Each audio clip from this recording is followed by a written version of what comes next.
Hello everyone, नमस्ते सबैजनालाई। I hope हजुरहरू पनि एकदम सन्चै हुनुहुन्छ होला। म पनि एकदमै सन्चै छु।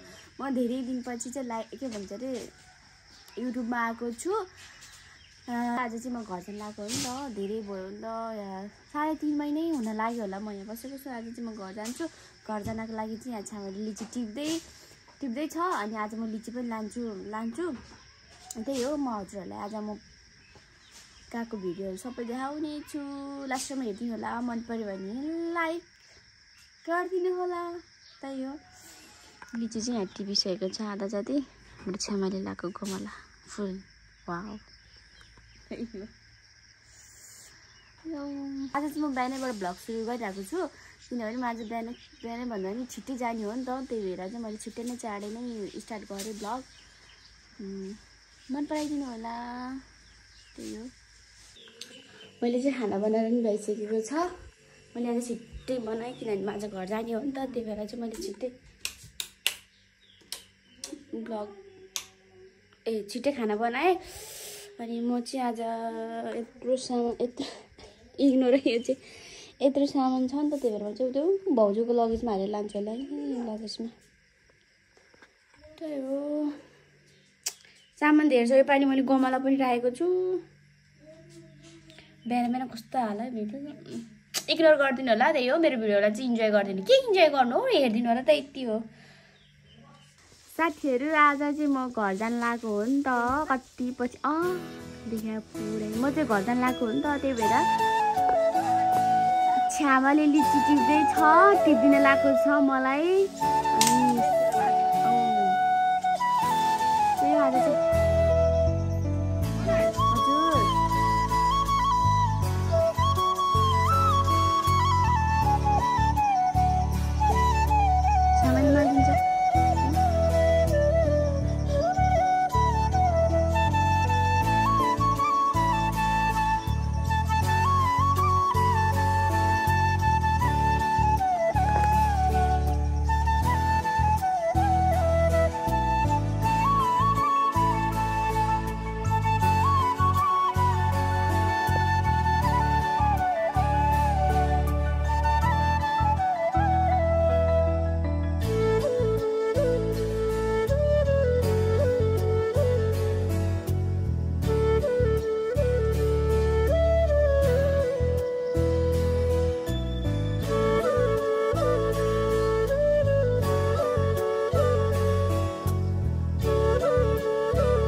लिची बेच्ने जस्तै देखिँदो रहेछ हो।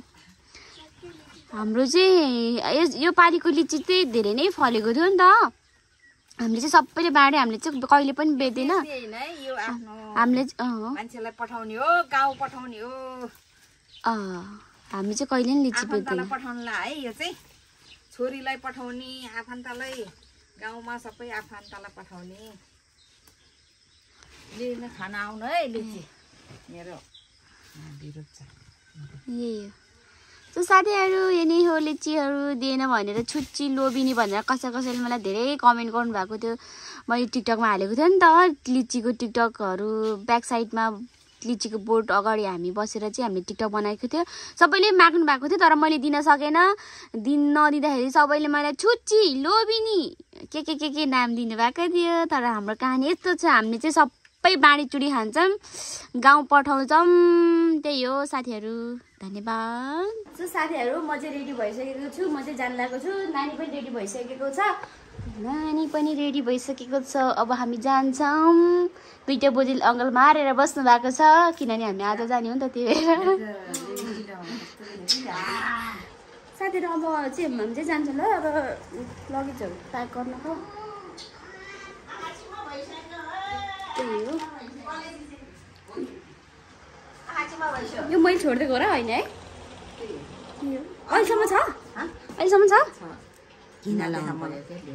मेछु आज रिसाइछ। आज घर जाने हो। आज बोजू नातिनी टिकटक बनाउने। अर्को बोजूले नि आज फोटो खिच्छु भन्थ्यो। आमाले चाहिँ लगेज बोकेर माथि गाडीसम्म पुर्याइदिँदै हुनुहुन्छ। थ्याङ्क यू आमा। ल लु राम्रोसँग है साथीहरू। ल साथीहरू म चाहिँ गएँ, हामी चाहिँ गएँ, नानी चाहिँ सुतिरहेको छ, छ्यामाले बोकेर। के अरे रे देखेको यहाँ त। ल जोलुङ्गा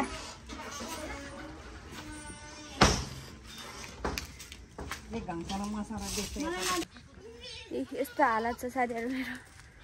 गर्मीबाट सब गोबर माथि टपक्क मानेको लास्ट गर्मी छ, यता त लास्टै गर्मी।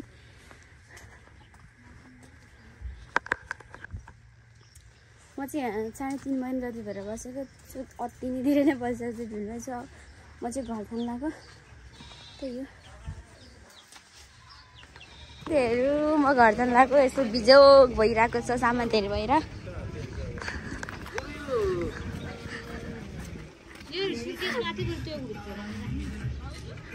यस्तो भयो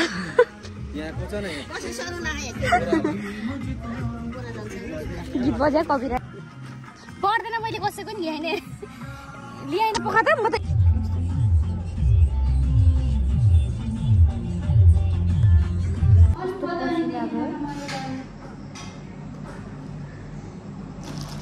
म चाहिँ घरबाट निस्केको चाहिँ मैले भिडियो बनाउन सकिनँ, किनभने म एकदम इमोसनल भएको थियो। त्यही भएर म बाटोमा पनि भिडियो बनाएन। एकैचोटि घरमा आइपुगेँ, घरमा आएपछि सामानहरू सबै तलाउनु पऱ्यो, अनि घरहरू सबै सफा गऱ्यो। अन्त सिङ्गानी पुगेर मसँग स्नेहा र बहिनी आएको छ नि त।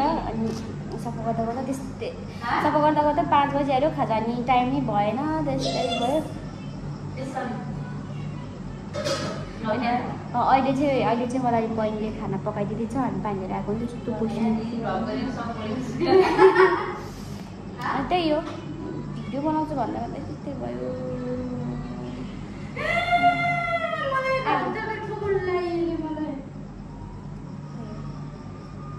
अनि त्यो चाहिँ मेरो टी सर्ट हो, भेनाको। मलाई भेना लगाएको साडी भन्नुभएको भर्खरै है भेना, यस्तै हो। अनि त्यही हो, म त अनि कस्तो भिडियो बनाउँछु भनेको भिडियो बनाउनु उनी भएन के। यहाँ आउने बित्तिकै सफा गर्नु परिहाल्यो, अनि यताउता 3जना मिलेर सफा गर्दा पनि नभ्याएको। 3 महिना बढी भयो।